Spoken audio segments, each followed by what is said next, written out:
Natapos na ng binuong Technical Working Group ng Palawan Electric Cooperative ang pag-amyenda sa Constitution and Bylaws ng kooperatiba. Ayon kay Antonio Magbuano Jr., kabilang sa kanila inamyendahan ang bilang ng mga Board of Directors.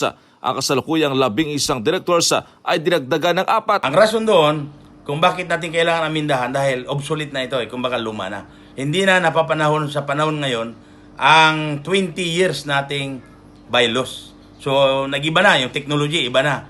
Iba na rin ang mga nakalagay doon, hindi na napapanahon ang mga provisions. Ang 4 ay magmumula raw sa grupo ng Certified Public Accountant, Integrated Bar of the Philippines, Electric Engineer Group at mula sa business sector.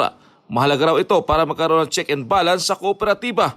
Baliban dito ay magkakaroon na rin anya ng Assistant General Manager na siyang magpapatakbo ng paleko kapag nasa official business ang General Manager. Kahapon, 11 distrito tayo sa Paliko.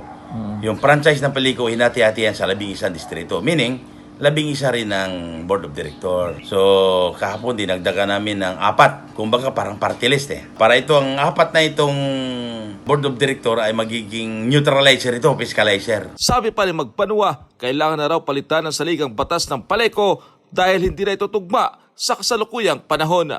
Kaugnay nito ay nanawagan si Magbanua sa mga kamay-ari na ratipikahan ito sa nakatakdang Annual General Assembly sa buwan ng Mayo. Nananawagan ako na ang ating mga kamay-ari, member consumers owners, dahil ang Paliko ay mananatiling mandyan ang Paliko, kailangan nating amindahan, inamindahan na nga natin ito, kailangan nating i-ratify para mapatupad ng ating management ang bagong amended bylaws natin. Ang lahat po na nilagay namin dito, puro po ito pabor sa ating kooperatiba at puro rin ito pabor sa ating mga members consumers owners. Mike Escote, Basta Radyo, ibandera mo!